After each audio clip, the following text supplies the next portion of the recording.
No, no. Yes, that's really very remarkable.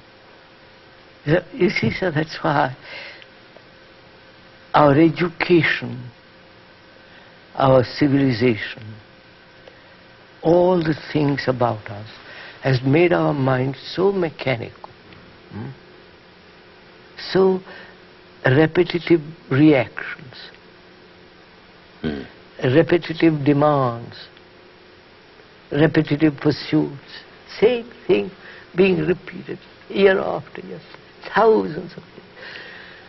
My country and your country, I'll kill you, you kill me, you follow, sir. The whole thing is mechanical. Now, that means the mind can never be free. Thought is never free. Thought is always old. There is no new thought. Well, no, it's very curious in relation to a movement within the field of religion that calls itself, or did call itself, New Thought. Yes, I was laughing at the irony of it. Yes, goodness me. Some persons, I imagine, would object to the notion that we don't learn from experience in terms of the succession of wars, because wars tend to happen sequentially, generation to generation, and you have to grow up. But that's not true, because wars, more than one war, will happen very often in the same generation. And there hasn't been anything learned. About? 2 wars. Yes, hasn't been anything learned at all. At all. It's a terrifying thing to hear someone just come out and say, nobody learns anything from experience. No, the word experience also means to go through. Yes, yes. But you never go through. That's exactly right. You always stop in the middle. Or you never begin. Right. It means, if I'm remembering correctly, in terms of its radical root, means to test, to put to test, to put a thing to the test and behave correctly while that's going on. You simply have to see. You just have to look, don't you? Of course. Yes. So that comes. So, as our civilization, our culture, our education has brought about a mind that's becoming more and more mechanical,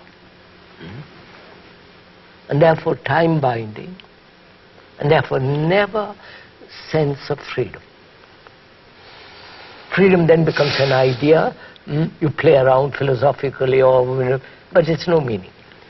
But a man who says, now, I want to find out, I want to really go into this and discover if there is freedom, then he has to understand the limits of knowledge. Where knowledge ends, or rather, the ending of knowledge and the beginning of something totally new. I don't know if I'm conveying anything. You are. Oh, yes, yes. That is, sir, what is learning?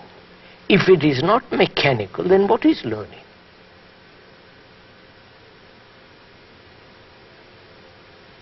Is there a learning at all? Learning about what? I learn how to go to the moon, how to put up this, that, and drive and so on. In that field there is only learning. Is there any learning in any other field? Psychologically, spiritually. Can I learn? Can the mind learn about what they call God? If in learning, in the sense that you have asked this question, no, I must rephrase that. Now, stop this ifing. When one does what I'm about to say, when one learns about God or going to the moon, in terms of the question you've asked, he can't be doing what you are pointing to if this is something added on to the list. Sir, look Yes, what of course. is so clear. Yes, it is. I learn a language. Ride a bicycle, drive a car, put machine together. That's essential. Now, I want to learn about God. Just listen to me. The God is my making. God hasn't made me in His image. I have made Him in my image. Now, and I'm going to learn about Him. Yes, You I'm follow? going to talk to myself. Learn about the image which I have built. About Christ, Buddha, whatever it is. The image I have built. So I'm learning what? To talk about talk. Yes. Learning about the image which I have built. That's right. Therefore, is there any other kind of learning except mechanical learning? I don't know if... Well, you no. You understand my yes, question? yes, I do. Yes, I do. I certainly do. So, there is only learning the mechanical process of life. There is no other learning. Yes. And see what that means, sir.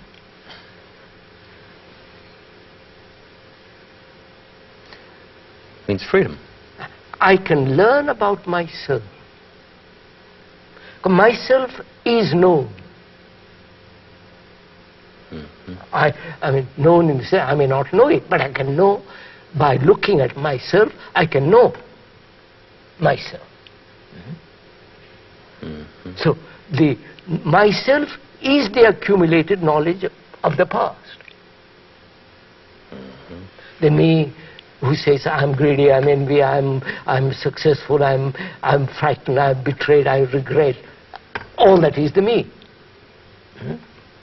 Including the soul which I have invented in the me. Oh, the Brahman, the Atman, it's all me still. The me has created the image of God. And I'm going to learn about God, which is no meaning. So, if there is, now I'm going to use the word if there is no other learning, what takes place?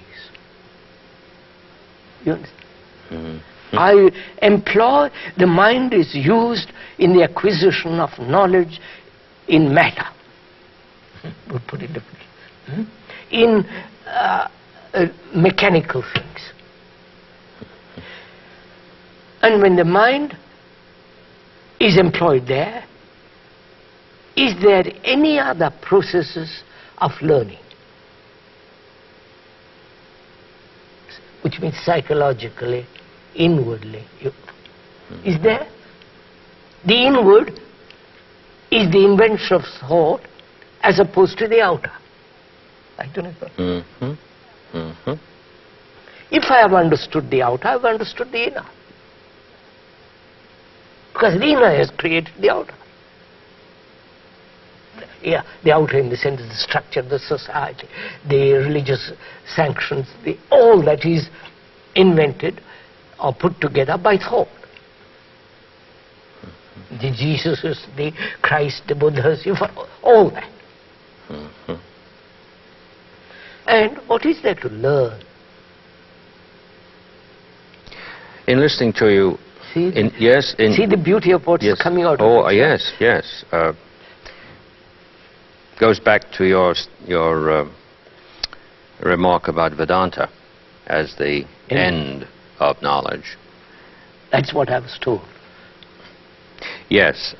The interesting thing to me about the Sanskrit construction is that, unless I'm mistaken, it doesn't mean the end of it as a terminus, as a term, because that would simply start a new series. It's the consummation of it, which is the total end, in the sense that